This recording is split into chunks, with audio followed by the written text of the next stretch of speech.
Assalamualaikum warahmatullahi wabarakatuh. Para mahasiswa kajian prasafiksi, Ibu sangat berharap hari ini kabar Anda jauh lebih baik dari kabar sebelumnya. Hari ini Anda fit, segar, dan Anda bahagia. Alhamdulillah, pada pertemuan sebelumnya Anda sudah melakukan analisis struktural Todorov dengan sangat baik. Ibu mohon Anda melihat kembali, meninjau ulang, kemudian Anda merapikannya dengan format makalah yang akan Ibu sampaikan pada hari ini. Ibu akan memberikan gambaran umum teori-teori lainnya yang mungkin berguna untuk Anda dan cocok untuk analisis cerpen Anda. Baiklah, Ibu mulai dengan format makalah analisis struktural Todorov. Ya, Anda boleh mencantumkan judulnya yang serius ya. Misalnya, analisis struktural Todorov dalam cerpen Maria karya Seno Gumira Adhidarma. Atau boleh juga dibalik. Cerpen Maria karya Seno Gumira Adhidarma _2 struktural Todorov. Nah, ini adalah format makalahnya. Anda membuat pendahuluan sebagaimana sudah Anda buat ya. Anda mengapa memilih cerpen tersebut dan mengapa teori Todorov ini Anda manfaatkan dalam cerpen Anda. Nah, kemudian Anda buat daftar karya dari cerpen-cerpen yang dimuat pada tahun cerpen Anda itu. Sehingga Anda nanti menandai cerpen yang Anda pilih untuk dikaji. Misalnya, Anda menganalisis cerpen pada tahun 2020 bulan Januari, maka buat daftar karya yang dimuat pada 1 bulan tersebut dari berbagai sumber. Paham ya? Nah, kemudian Anda membuat sinopsisnya. Kemudian Anda menganalisis fungsi utama dan sekuennya seperti yang sudah Anda lakukan. Lalu Anda menganalisis tokoh dan latarnya serta menganalisis gaya penceritaannya. Kemudian jangan lupa Anda membuat simpulan dan mencantumkan daftar pustakanya. Ini adalah beberapa daftar pustaka yang relevan untuk kajian struktural Todorov. Ada buku tata sastra, model analisis, pragmatik dan pragmatik, kemudian menelusuri makna ziarah karya Iwan Simatupang dalam tulisan Ibu Oki Zainal. Nah, berikutnya Ibu akan menyampaikan gambaran umum bila Anda menganalisis cerpen dengan menggunakan kajian semiotik. Anda boleh memberi judul dari kajian semiotik ini ya. Misalnya judulnya Gagasan Humanisme dalam cerpen atau novel yang Anda teliti. _2 Tinjauan semiotik. Atau boleh Anda membaliknya seperti tadi. Kajian semiotik dalam cerpen atau novel. Nah, begitu ya. Nah, Anda membuat pendahuluan mengapa cerpen atau novel Anda itu cocok dikaji dengan semiotik. Apa yang menarik dari segi semiotiknya? Nah, kemudian pada bagian berikutnya Anda menjelaskan teori yang Anda gunakan untuk menganalisis cerpen atau novelnya, yaitu teori semiotik. Nah, kemudian Anda memberikan subjudul sebagai topik-topik analisis Anda. Misalnya, jika Anda tadi mengambil judul Gagasan Humanisme, maka Anda bisa mengambil topik eksistensi manusia. Bagaimana hakikat berkeluarga dalam cerpen Anda, cinta dan kasih sayang, kepercayaan. Nah, kemudian Anda juga melihat simbolismenya. Apakah ada simbolisme peristiwa, simbolisme tokoh, simbolisme benda, simbolisme binatang, simbolisme alam, dan lain-lain. simbolisme dan gagasan mengenai humanisme kalau di sini, tapi mungkin di cerpen Anda gagasannya tentang hal lain. Sangat bebas. Ini sangat luas begitu ya. Gagasan itu sangat luas. Silakan tentang apa saja. Yang penting ada teorinya. Nah, itu Anda buat intertekstualitasnya. Nah, intertekstual di sini adalah bagaimana teori itu dan simbolisme itu menurut konsep-konsep yang Anda temukan dalam dalil-dalil tertentu. Mungkin saja dalil hukum, dalil Al-Quran, dalil-dalil ahli begitu ya. Misalnya hukum Newton begitu ya, ada dalam konsep ini. Kemudian kalau tentang eksistensi manusia mungkin ada hadis, Al-Quran. Nah, itu dikaji sebagai intertekstual dari gagasan Anda. Artinya, intertekstual di sini adalah teks-teks yang mendukung kajian tentang gagasan Anda dalam semiotik karya cerpen yang akan Anda kaji. Ya, ini gambaran umum tentang semiotik, dan Anda bisa menelusuri dan memanfaatkan beberapa daftar pustaka utama, yaitu ada Umar Yunus, karya sebagai sumber makna, lalu ada North, Winfried North ya, Handbook of Semiotics, lalu ada Arpanges, semiotika tentang tanda, cara kerjanya, dan apa yang kita lakukan dengannya. Ada juga boleh menggunakan semiotik yang lainnya. Boleh Anda mencari, dan ini sangat bebas ya. Nah, baiklah kita lanjutkan. Bagaimana jika cerpen Anda akan dikaji dengan sosiologi sastra? Sama, Anda memberikan judul, misalnya tradisi, adat, atau kepercayaan. Ini sangat banyak ya sub-subnya itu. Boleh stratifikasi, citra masyarakat, interaksi masyarakat. Boleh juga konteks sosial, fungsi sosial, dan nilai sosial dalam novel atau dalam cerpen yang akan Anda kaji. Seperti biasa, Anda tetap memberikan deskripsi pada bagian pendahuluan. Nah, mengapa cerpen Anda ini bagus dikaji dengan sosiologi sastra? Dan jangan lupa pada setiap pendahuluan kajian manapun, Anda lihat bahwa cerpen Anda itu sudah dikaji orang lain dengan apa. Jadikan itu adalah referensi penelitian sebelumnya, dan cantumkan di bagian pendahuluan tersebut. Kemudian, sama Anda pada bagian berikutnya menjelaskan mengenai apa itu sosiologi sastra dan teori sosiologi sastra menurut ahli siapa yang Anda gunakan untuk menganalisis. Nah, di situ teori Anda munculkan, dan jangan lupa selalu mencantumkan kutipannya agar tidak terjadi plagiarisme.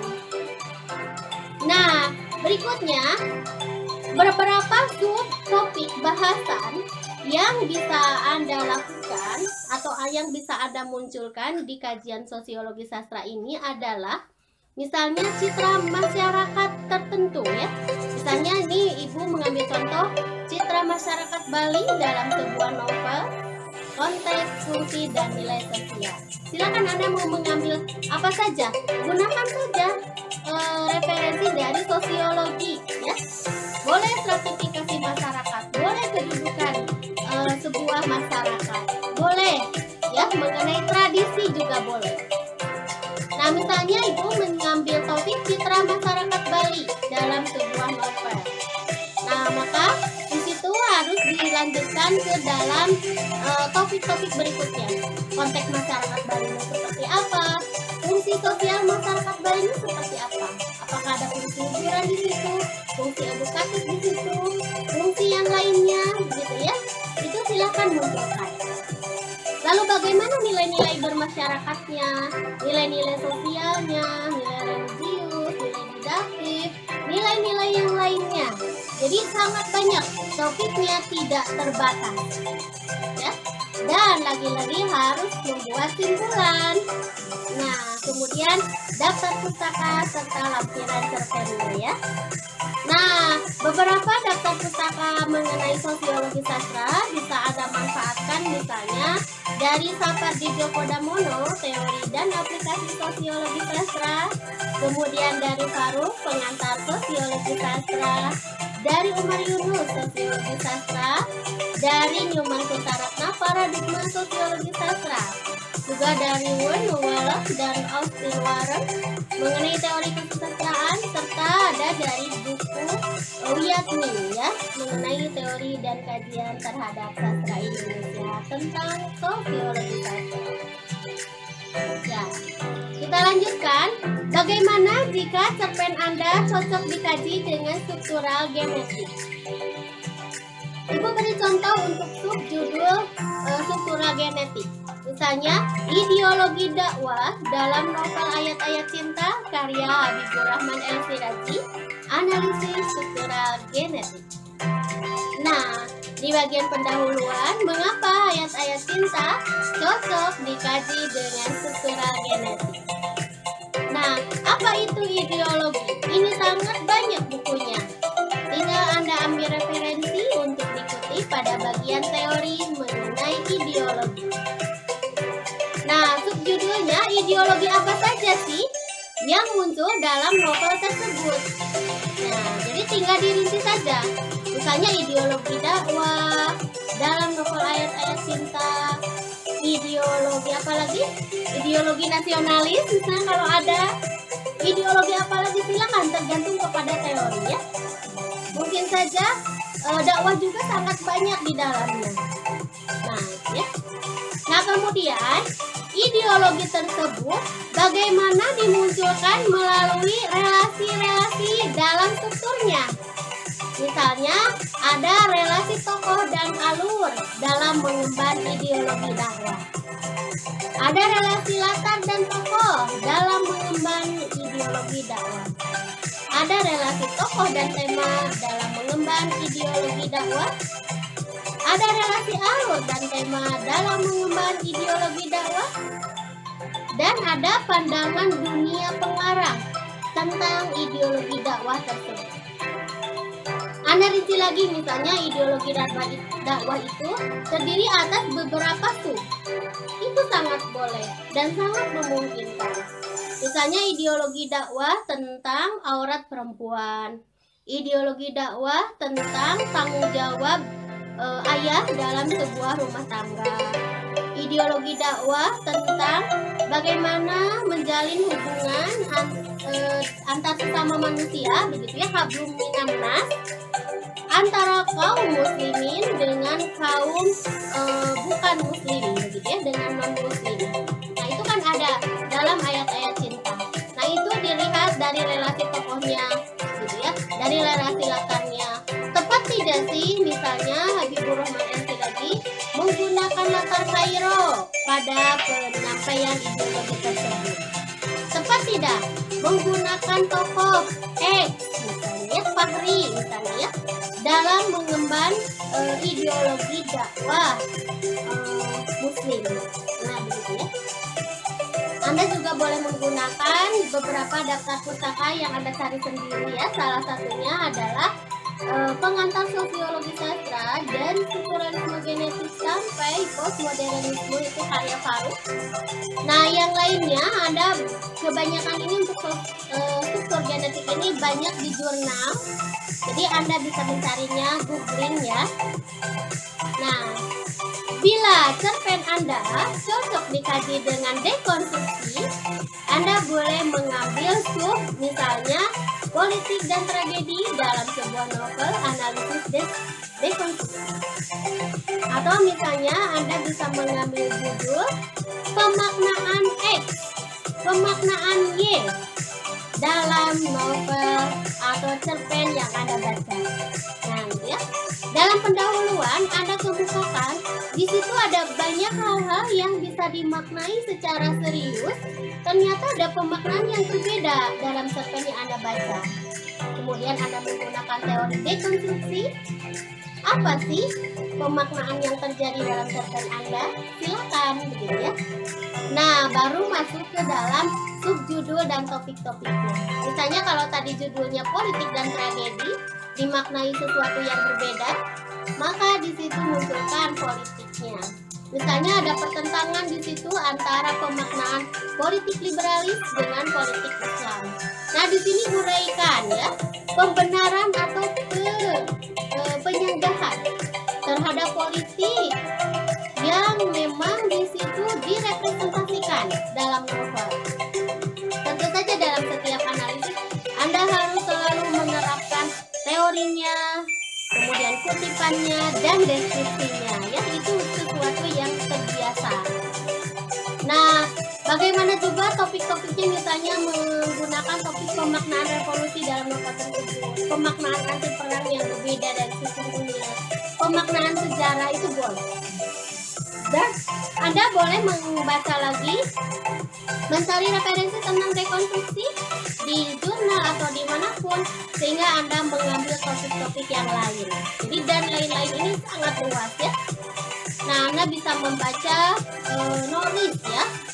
Ini membongkar teori dekonstruksi Derrida. Kemudian ada Pak Prof. Heri Santoso, metode dekonstruksi Derrida. Nah, ini juga bisa Anda manfaatkan untuk menganalisis cerpen dengan menggunakan teori dekonstruksi. Apabila cerpen Anda mau Anda kaji dengan feminisme, maka beberapa subjudul Ibu contohkan, misalnya Citra Perempuan X. Misalnya di sini ada Citra Perempuan Baduy dalam sebuah novel itu boleh.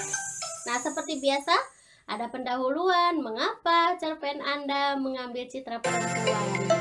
Lalu ada teori feminisme yang Anda uraikan.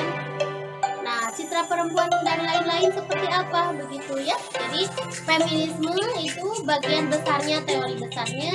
Lalu subjudul itu Anda teorikan kembali, diuraikan lagi. Nah, misalnya subjudulnya bisa berupa citra tokoh perempuan. Nah, bagaimana sih tokoh Emi misalnya dalam sebagai istri, sebagai kepala suku Baduy, tokoh perempuan lain seperti apa, tokoh Mina seperti apa. Nah, ini berkaitan dengan citra tokoh.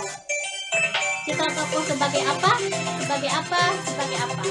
Misalnya kalau seorang perempuan merangkap, dia bekerja sebagai perempuan karir dan dia juga sebagai istri, nanti citranya itu bermacam-macam.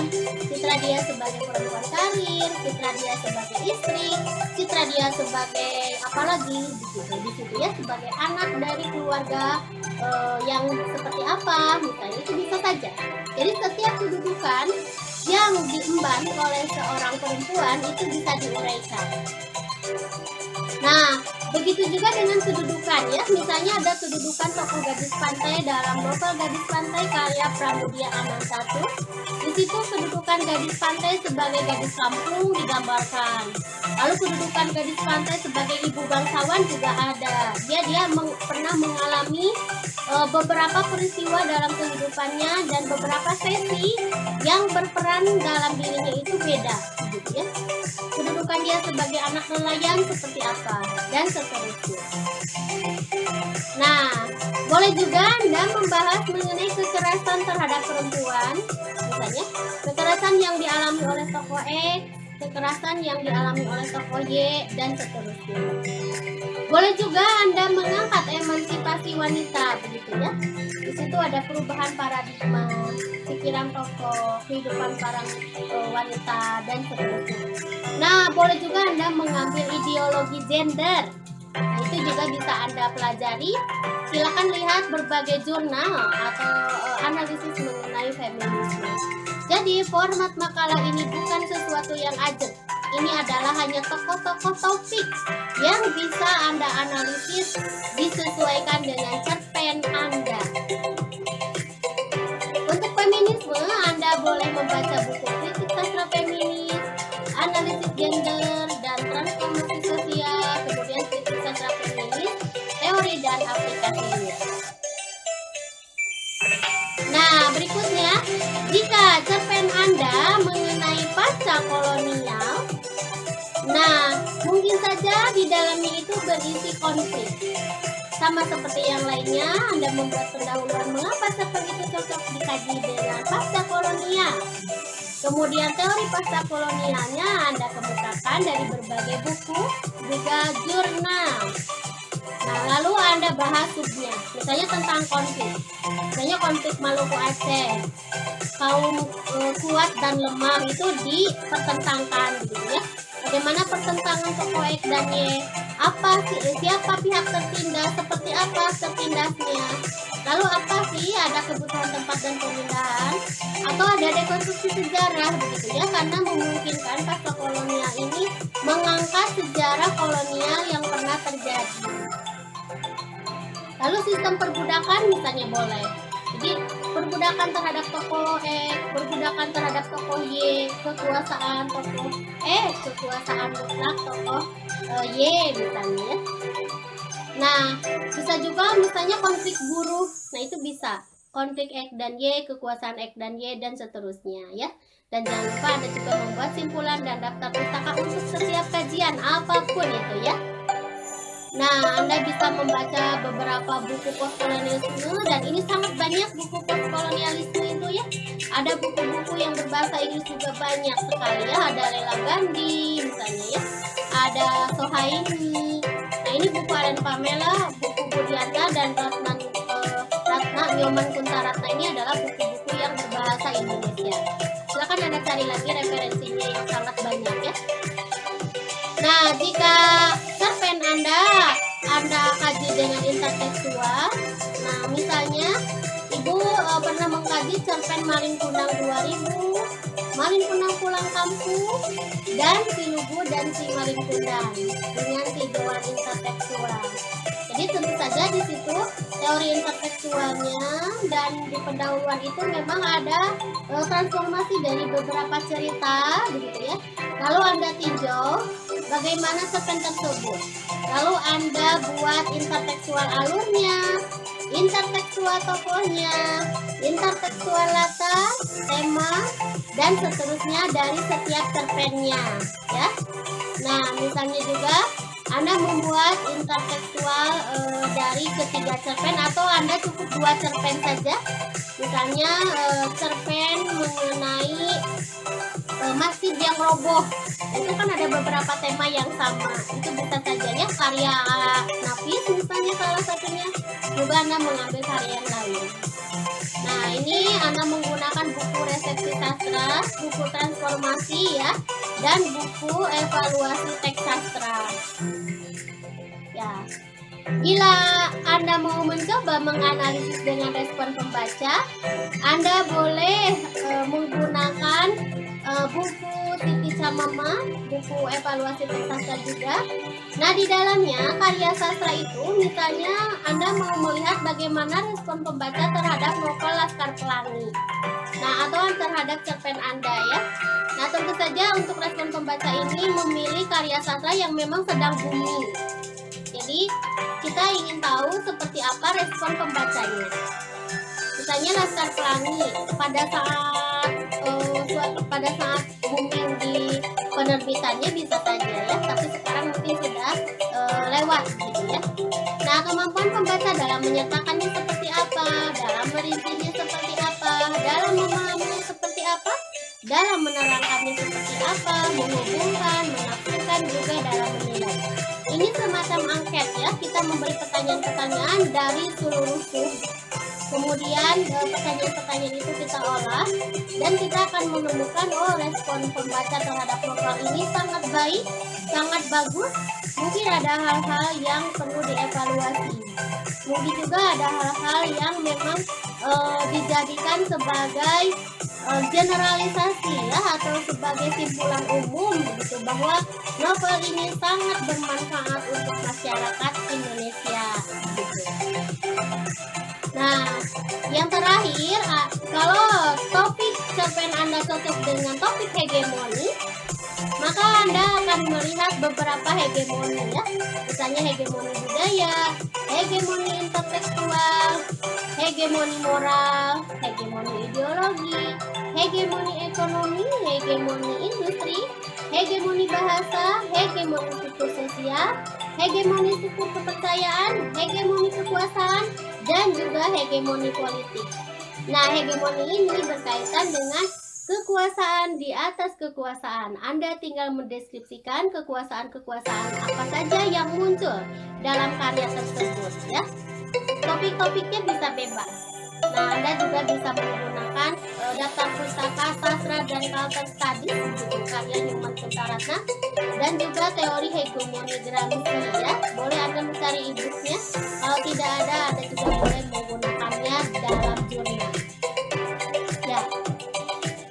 Para mahasiswa, dari seluruh gambaran topik-topik kajian tersebut, Ibu mohon Anda merinci topik-topik kajian yang akan Anda analisis berdasarkan cerpen Anda. Nah, topik-topik tersebut nanti Anda kembangkan untuk dijadikan deskripsi analisis. Jangan lupa pada setiap topik Anda mencantumkan teori, mencantumkan kutipan, dan membuat deskripsi berdasarkan pemahaman, penafsiran, logika analisis Anda. Ya, ini penjelasan gambaran umum. Mudah-mudahan Anda bisa memahaminya dan segera mencoba mempraktikannya untuk menelusuri topik-topik kajian Anda dan mencoba mendeskripsikan topik-topik kajian Anda sebelum makalah Anda pada akhirnya selesai. Terima kasih pada mahasiswa.